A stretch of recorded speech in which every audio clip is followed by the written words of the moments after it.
Nerf to TNT, new way to get music disc, overhaul the saddles, and much more. Hello there, Ray here. Let's check out all the new changes in today's new snapshot for Java Edition. This is 25W20A. And this snapshot includes the final big changes for this second drop of the year 2025. So after this, we're probably just going to see some smaller changes, mostly bug fixes, and then we're going to see the pre-releases, and then the release candidates, and then the full release, which will probably be sometime in June when most schools get out for the summertime.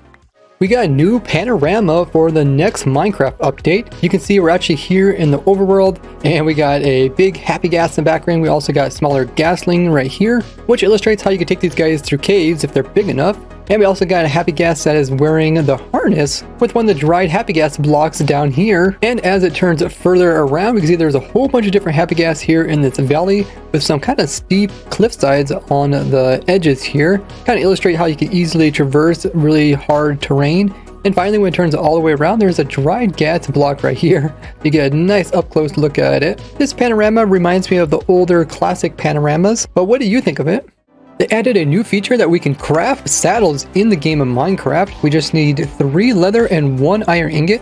This will produce 1 saddle, and new players will learn about this recipe as it will be added in as a new recipe in their crafting table. As soon as they pick up some leather, you can see it's already trying to explain how to make a saddle. Now, the reason why they probably made saddles craftable is for the similar reason now that we have the harnesses that are also craftable. And since we already have other good transportation methods like elytra, it doesn't really seem like there needs to be a reason to actually put the traveling with like horses stuck behind actually finding a saddle, which you normally have to do from looting chests. But now that we can craft saddles instead of finding them from chests, they actually removed it from certain lootable chests throughout the game, including monster spawners, ancient cities, desert pyramids, jungle pyramids, and the stronghold altars, which means you'll still continue to find them in villages, as well as nether fortresses, bastions, and end cities. But now when you come to these structures and loot their chest, instead of having saddles, they're going to have between 1 and 5 leather. So you can then combine that with iron to make your own saddle. Now I'm a bit torn that they're coming out with a craftable saddle. That saddle was one of the OG items back in the day that you would have to find inside of chest. And the other one was golden apples, but they made golden apples craftable, but saddles were still not craftable, so it was still cool to come across them. But since then we have a lot more mobs that can have saddles placed onto them, so it makes sense that they would change it to make it more easy for people to actually obtain and use these other mobs as transportation. By doing this, it makes it less likely for people to just skip these mobs and try to go straight for an elytra. And the feature of shearing off harnesses from happy gas can now work on mobs of any type of equipment. So we can remove like saddles from mobs, also carpets from llamas, as well as horse armor from horses. And every time you use the shears, it will do 1 durability. Now, if somebody is riding the mob, then they cannot use shears to remove any of its gear. This just prevents people from doing some kind of PvP tactic of removing somebody's saddle, so kick them off of their mob. Although that could be kind of a fun tactic in PvP. But you won't be able to remove chests from mules. If you right click with shears, you'll just right it, and crouching while using shears won't work on the mobs. As you can see, we just opened the mule's container by doing this, and you can see it also doesn't work on the horse. You just open up the inventory. So I guess you still gotta kill the mule in order to get your chest back. Now we can still use dispensers to put saddles onto mobs, and this is what I used when I made my horse saddle sorter, but we weren't able to automatically remove the saddle, so we needed a player here to actually drop it. Although we don't need this anymore to sort saddles since we now have allays, but even if we would try to automatically remove a saddle from a mob using dispensers, it doesn't actually work. I'm not quite sure why they restrict some types of automation like this. I think it would be cool to do any type of these automations, even if they're just used in some edge cases. But maybe there's a good reason for this. If you guys think of something, let me know. One thing that I thought of is you could actually come in and automatically remove the saddles from striders that have a rare chance of spawning a zombified piglin that is holding a warped fungus on his stick. You can see it is pretty rare out of all those. We got 1 of them. But if I would try to use the shears on these guys, it's not going to work because there's currently a rider. But if we would like suffocate the rider off of it, then we could come in and automatically remove the saddles, and we could actually get a saddle farm from these guys rather than having to kill them. But now that saddles are craftable, there's really no reason for this. Now Ravagers also kind of have like saddles on them, as the different types of illagers can ride on top of them. You cannot use shears to remove their saddles, but you can still get them as a drop when you kill them. And this used to be the old way of making a saddle farm in Minecraft. So to farm saddles, we just need a hoglin farm plus a iron golem farm. What do you think of all these changes to saddles? Remember this bug where you could ride a horse and then dismount it and it gets stuck in the constant rearing up position? Well, that bug is finally fixed today. Only you can leave your like on the video, so don't forget. This update also came out with some new music tracks for different environments. So we got some new ones for the Cherry Grove biome, forest, desert, grove, as well as lush cave biomes. And they have some cool names. They're called Below and Above, Broken Clocks, Fireflies, Lily Pad, and O's Piano. And these same songs are also added into the menu songs that can play on rotation.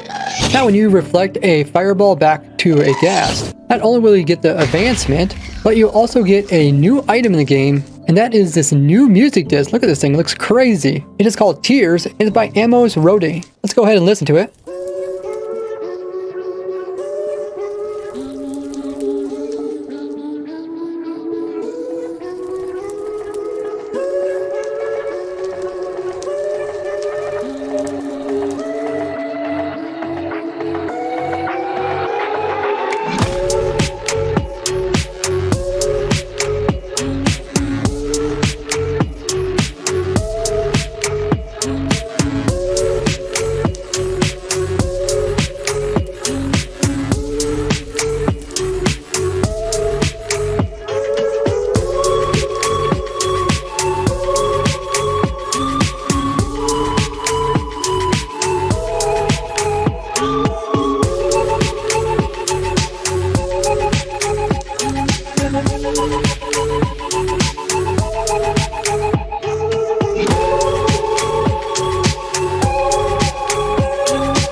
Wow, a really nice music. What did you think of it?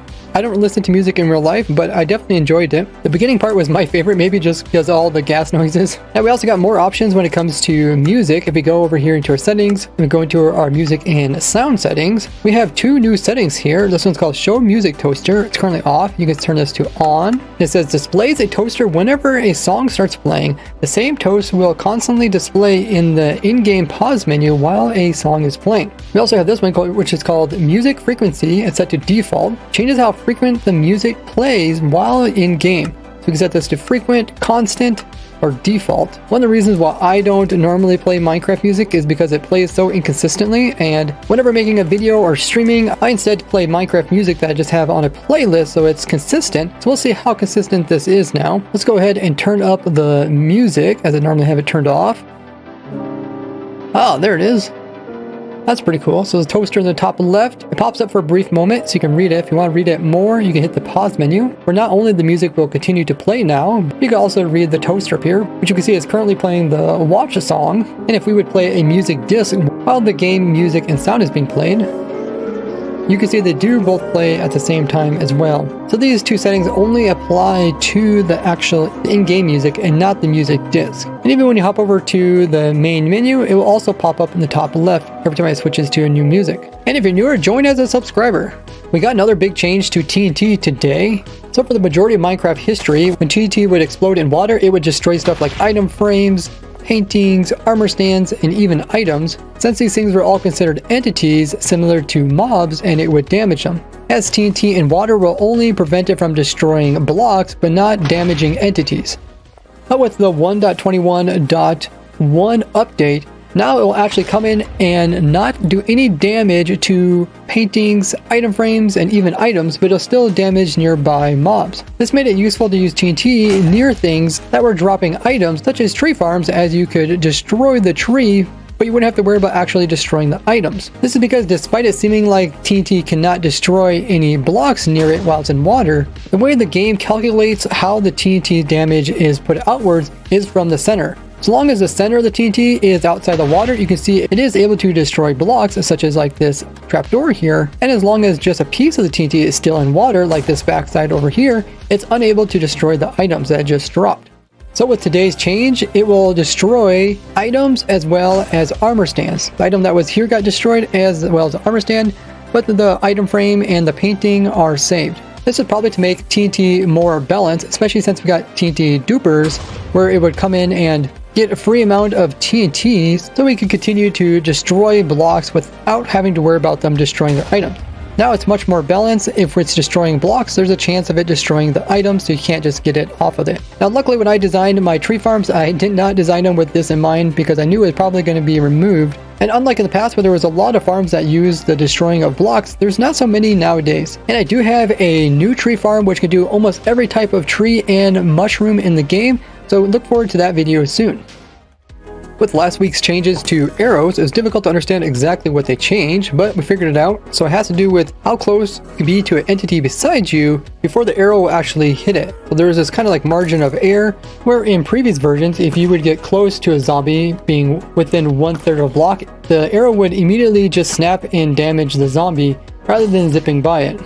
But now there is a margin of 0. The first 2 game ticks, the arrow goes flying through the air. This allows you to shoot really close to other entities without actually hitting them. So if your teammates keep sticking their head in front of you while you're trying to shoot beyond them, it will no longer automatically just snap and hit them, but rather it will fly right beside them. This also means you can use your friends as kind of a human shield, as you can shoot past your little barrier here, but anybody that's trying to shoot back at you, their arrows are going to be in the game longer than 2 game ticks, meaning that they're going to snap and hit the husk that's on the side rather than going right past it like yours are. So definitely use this to your advantage when you're doing PvP or even when you're fighting against like a skeleton.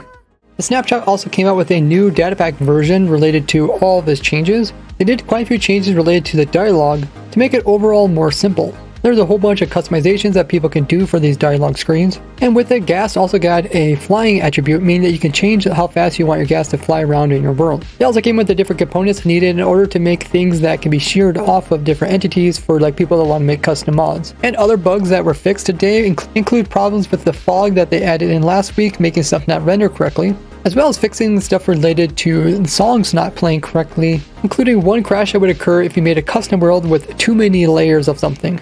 I will be doing more testing of these changes over at my Twitch live stream, so if you guys have any further questions, let me know, and I hope to see you guys all over there. Bye bye!